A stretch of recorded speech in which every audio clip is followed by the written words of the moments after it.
Hey racers, and welcome back to another live stream, a midday live stream today. Topic for today's live stream is how to stop leg fatigue out on the bike.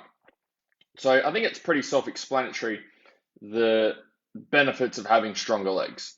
If you're riding the bike properly, particularly for enduro and for motocross, you're up on the pegs a lot. Okay, you use your legs a lot when you're riding, particularly on the tougher tracks. So four main reasons that I could think of that you would want to improve your leg strength for and get rid of and stop leg fatigue while you're riding is, first of all, your technique goes down the shitter. So when your legs are fatigued, you sit down more. Okay, this is the same for me with racing. I remember going to Coolum Nationals in Queensland. Okay, two national titles that I did there, and it would get to the stage in the race at the end of the race where the track was really, really rough. Okay, and you had to spend a lot of time up on the pegs standing up, but my legs were absolutely rooted. So I spent most of my time sitting down. So I knew I needed to be standing up. I knew the positions that I needed to be in. I had the skills to be in those positions, but my legs were just that cooked that I wasn't doing the things that I knew I need to be doing. So that was the first thing. Second thing, obviously, when you start to sit down and your technique goes down the shitter, you slow down. Okay, we all know smooth is fast. Okay, using the right technique is fast as well. A lot of the time we know the technique, especially if you've been riding for a bit, you've done a few riding schools, you know the technique you should be using. Okay, you know the positions that you should be getting into. Not saying that they can't be improved, we can always improve. Okay, but a lot of the time we know the positions we need to get into. But if your legs are that cooked as you're going through the race, hey Sam, then you're going to find it hard to implement and get in the positions that you know you need to get into. The other thing is when it gets to that point, the enjoyment kind of goes out the window as well. Okay, like the reason we race, okay, or get out and race and do events is because we like going fast and we like being competitive. If we didn't like going fast and being competitive, we wouldn't race. We'd just be a recreational rider and go hack around in the bush. Okay, nothing wrong with doing that, but you're probably not going to do race events. If you race, the enjoyment comes from being competitive and doing well. Okay, that's where your enjoyment comes from. So when you get to the end of a race and your legs are fucked and you're sitting down most of the time and not doing the things you need to do, the enjoyment goes out the window as well, because you might as well have not gone and raced. You could have just stayed at home or gone for a ride in the pines. The other thing that happens is when your legs fatigue, you increase your probability of crashing and coming off, okay, and making mistakes. And I think that's pretty self-explanatory, right? If you're sitting down when you should be standing up, then chances are you're probably going to get kicked off or you're going to make some dumb decision or dumb mistake that you wouldn't normally make if you were fresh. And that comes from fatigue. So that's why you want to fix this shit and make sure that your legs aren't fatiguing. Top 3 exercises for improving leg strength, okay, to make it really easy for you guys. Back squatting with the barbell, excuse me, deadlifting with the barbell, front squatting with the barbell, okay? There's no other leg training exercises that are going to come close to those 3 exercises. Okay, you can use a leg press machine, you can use leg extension machine, you can do body weight squats, you can go and do a whole heap of cycling or hill sprints, but no exercises are going to come close to building leg strength in comparison to those 3 exercises. Okay, they are your bread and butter for building leg strength for the bike. So that's the easy bit, right? Do these exercises. But what happens is people take the information that I put out here and then they put their own spin on things, or they try and change things or adjust things for whatever reason. I do not know why, instead of doing what I need them to do. And so the common mistakes that I see that come up again and again and again, I've written down right here. First things first, people don't do any strength training and they go and do cardio training. Okay, they say, oh, I'm doing a whole heap of cycling, I'm doing a whole heap of running. Okay, and that's my leg strength work. I've got pretty strong legs because I can run 5Ks or 10Ks, or I've got strong legs because I can go and ride my cycling bike for an hour. That's not leg strength. That's cardio. Okay, if riding your cycling bike or going running is a strength workout for you, then you're just weak as piss and you need to get stronger.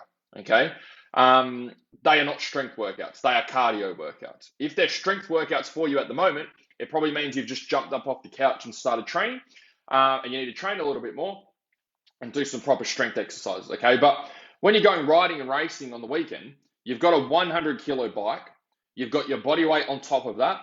If you weigh 80 kilos, that's a total of 180 kilos, okay? There's no amount of hours that you can do on the cycling bike, or no amount of hours of running that you can do that are going to build the leg strength for you to be able to wrestle around 180 kilos for a full moto, for a full race, for a full day. Okay, it's not going to happen. So that's number one mistake that I find that people make.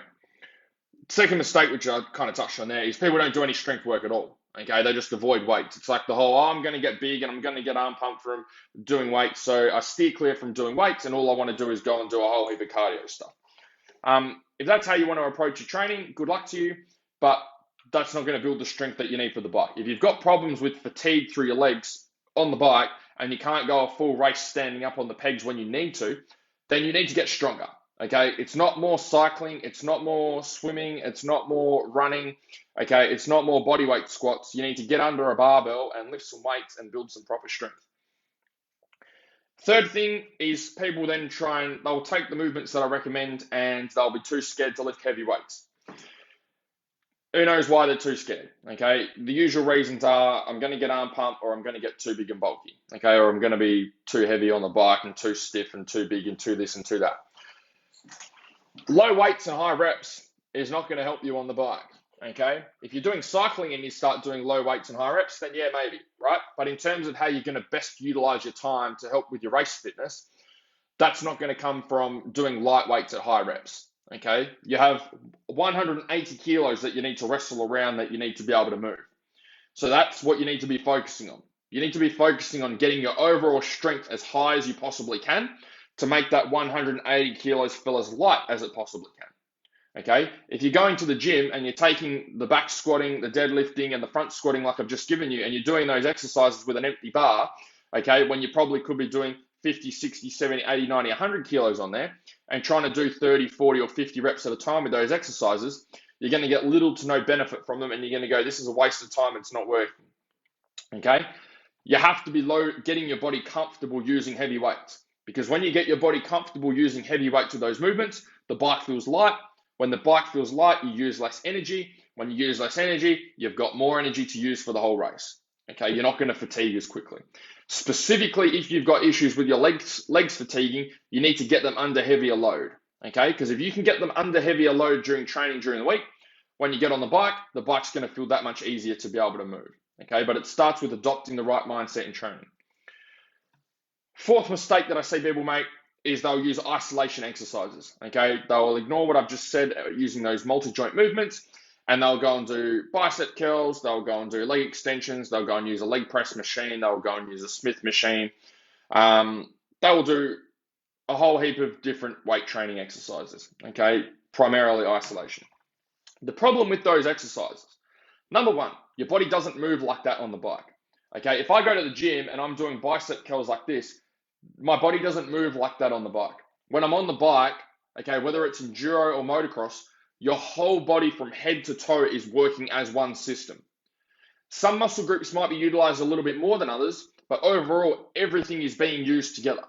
So to go and train and isolate a muscle group like this, when we want our whole body to work together on race day, they're not congruent, okay? They're head-butting up against each other. The other problem that happens with that is using isolation exercises is they cause muscle growth rather than focusing on muscle strength. So with your muscles, when you train them, if you train muscles to failure, okay, if your goal with your training is to go and have like an arm day and use 20 different exercises and smash the absolute shit out of your arms for that particular session to get as much soreness, as much fatigue, as much of a pump as you can, what you're doing is you're tearing muscle fibers, okay? This is a bodybuilding principle. So when you're tearing muscle fibers, what happens is they tear, okay? You get really sore, you recover, those muscle fibers come back bigger. And that's what increases muscle mass, okay? Our goal as racers is not to increase your muscle mass, okay? That is not the focus. The focus is we want the strength, okay? We don't want the muscles bigger. That's not our goal. That's not important for us. The thing that is important is strength. So what we want to do is instead of breaking those muscle fibers and tearing them and fatiguing them so much that they get torn and have to rebuild bigger, what we want to do is we want to focus on making those muscle fibers stronger and more efficient at their job, okay? So the way that we do that is we use multi-joint strength training movements because they don't put as much load through one specific muscle group. They spread the load out through multiple muscle groups. So your muscles get more efficient at operating in a particular movement pattern, okay? But using all the muscles, that's the important thing. In one exercise, we're using all the muscles that we have in our body from head to toe to be able to move that bar. Now, the other thing that I didn't write down that's just come to me now is the other reason people don't implement barbell training is because they have injuries or niggles or things that come up with those exercises. The reason your injuries and niggles and things come up with those exercises is because you're not doing the movements properly or because you haven't rehabbed a previous injury properly, okay? Unless you have a whole heap of metal and you've got a fused spine or a fused ankle or something like that, okay? 99% of all other injuries and niggles that you have can be corrected. It's just that you haven't put the time into fixing them or you haven't got the right information to fix them and you don't know how to do it.